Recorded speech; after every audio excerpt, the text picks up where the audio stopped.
నెల్లూరు జిల్లాలో టీచర్ కుటుంబం మృతి కేసులో పోలీసుల విచారణ కొనసాగుతోంది. దువ్వూరులో రిటైర్డ్ టీచర్ మధు, ఆయన భార్య, కుమారుడి అనుమానాస్పద మరణాలపై కీలకాంశాలు వెలుగులోకి వస్తున్నాయి. బీర్వాలో ఉంచిన సూసైడ్ నోటు స్వాధీనం చేసుకున్నారు పోలీసులు. వ్యక్తిగత కారణాలతో ఆత్మహత్య చేసుకున్నట్టు లేఖలో రాశారు మధు. తమ ఆస్తులను బంధువులకు ఇవ్వాలని వాంగ్మూలం రాశారు. కాళ్లు చేతులు కట్టేసి ఉన్న స్థితిలో డెడ్ బాడీలు ఉండడం కలకలం రేపింది. అనుమానాస్పద మృతిగా కేసు నమోదు చేశారు. మరణ వాంగ్మూలం ఫోటో ఆల్బంలో ఉంది అంటూ గోడ మీద పోస్టర్ కనిపించింది.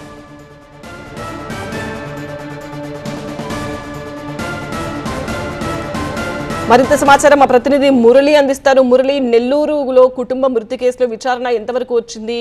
ఎందుకు ఆత్మహత్య చేసుకోవాలనుకున్న వాళ్ళు కాళ్ళు చేతులు కట్టేసి కనిపిస్తున్నాయి? ఎలాంటి అనుమానాలు వ్యక్తం చేస్తున్నారు? బంధువులకు ఇవ్వాలి తమ ఆస్తి అని కూడా క్లియర్ గా మెన్షన్ చేశారు. ఏం చెప్తున్నారు పోలీసులు?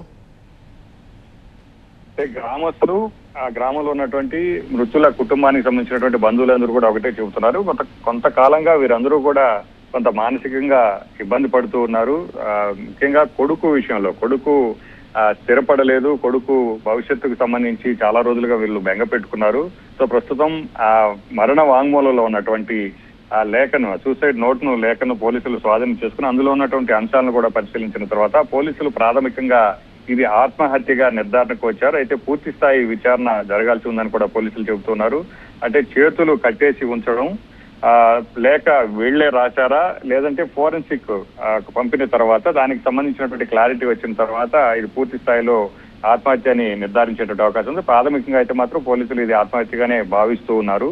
అయితే ఆ కుమారుడు ఎవరైతే ఈ మధు రిటైర్డ్ టీచర్ ఉన్నారో, సో ఈ దంపతులకు సంతానం లేకపోవడంతో సుకృత్ అనేటువంటి వాళ్ళని చిన్న వయసులోనే తీసుకొని పెంచుకుంటూ ఉన్నటువంటి క్రమంలోనే అతని మానసిక పరిస్థితి కూడా కొంత బాగోలేదు. సో లైఫ్ లో సెటిల్ కాలేదు.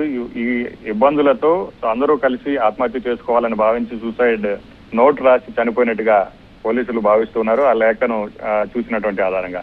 అయితే వారికి ఆస్తులు ఉన్నాయి, గ్రామంలో ఉన్నటువంటి ఇళ్లు కావచ్చు, అలాగే వాళ్ళకు ఉన్నటువంటి బంగారు, బ్యాంక్ బ్యాలెన్స్ ఇవన్నీ కూడా తమ బంధువులకు పంచాలని సూసైడ్ లేఖలో పేర్కొన్నట్టు తెలుస్తోంది. సో పోలీసులు కూడా దానికి సంబంధించినటువంటి క్లారిటీ ఇవ్వాల్సి ఉంది.